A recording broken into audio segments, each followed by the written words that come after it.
a short video about being an individual. Um, when you're first born, you are pretty much blank. Your brain is blank. You don't know anything. You've never been. You don't have any examples of anything. You just fresh. And that's when you are at your highest peak of being an individual because you are self only when you first come into this world. Every moment after that, every word that is said to you is a sponge to your brain. It begins to mold you to what you just heard, to what you just saw. You become that in your own way. So we all are hearing things and seeing things that are molding us to become whatever we'll become. But it's not through being an individual. It's through the examples that society gives us of what they want us to be or what we should become, through them telling us this is what you are.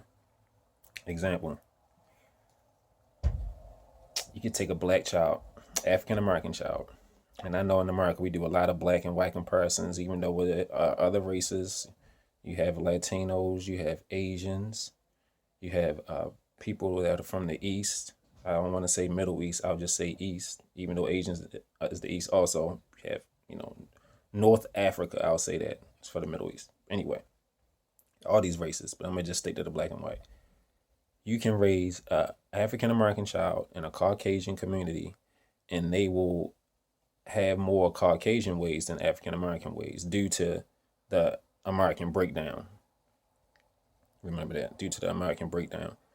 They will even speak Caucasian. And I'm from Baltimore, and when I was growing up, they would say you talking like a white boy, you talking like a white girl, or you talking like you live out the county, because that's where all the Caucasian people lived at. But on another note, you can have a Caucasian child and raise them in an African American community. Let's say a high crime community. Let's call it the hood. Why not? Keep it real. They will sound just like everybody else in the community. If you have them on a telephone, you won't be able to tell that they're white because they're raised around the people that they're raised around. So they talk just like a black child would talk if they were raised in Hunt Valley or any Caucasian neighborhood. So you are the examples that you are given. That is your mold. Now my whole point in saying this is, if you would have raised a child in the wilderness, perfect example. Tarzan was raised in the jungle. Therefore, he was animal-like. He was still a man, but he was one with the animals because that's what he was raised around. That's his environment. Now, you do not have to be a product of your environment.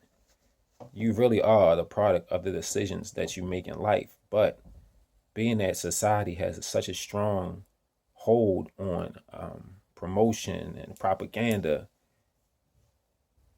people don't think for themselves without even knowing that they're not thinking for themselves. America has it broken down that, I'm saying this, but it's the reality of it all. America has it broken down that the image of the black male is a drug dealer or some type of criminal. And the sad part is that the youth of today are growing up with that mentality that I must be that. I have to go to jail in order to be an official black male. I have to be that. And I see it all. I look at all races and see the breakdown. But I know that as a black male, I get it the worst. And I'm not in competition. I'm not complaining that, oh, you get it better. I'm just speaking for the future black men or younger black men and letting them know that the most important thing to be in life is yourself, is to be an individual. Because the number one thing that they're trying to do in your life is to make you what they want you to be. And what they want you to be is a criminal. Any way possible. A drug dealer or a drug addict. And they've been breaking us down for generations now, for decades. And at some moment, it has to stop. But the only way it's going to stop is if you know what the game is. And that's the game. If you ever look at television, and I'm sure you do, if you ever look at movies, and I'm sure you do, the black guy, not all movies, but majority of the time, the black guy is the comic relief, is the criminal, or he's the guy that's changing his life because this somebody from that lived in a better community is reaching out and trying to help. That's great, but it goes back to reality. That's how it is. And when we see these things, we feel like, oh, I can relate to that. That's me. But it don't have to be you. You can live your life just like everybody else. You can grow up in a neighborhood that sells drugs and be the only person in your neighborhood that doesn't sell drugs and still be friends with everybody. Like, this is just me. I don't want to do that.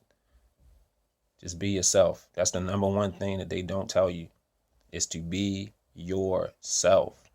Don't start selling drugs because some rappers made it cool and then you look around and all your homeboys doing it. If that's not what you want to do, that's not what you want to do. Know that money is the root of all evil. So the way they want you to get it is going to be the most evil way possible. How can money be the root of all evil, but on them dollar bills it says, in God we trust? So who is the God that they're trusting in if money is the root of all evil? It ain't the good God. I'm going to tell you that. So black man, all men, you need to think about your example in society. Have a blessed day.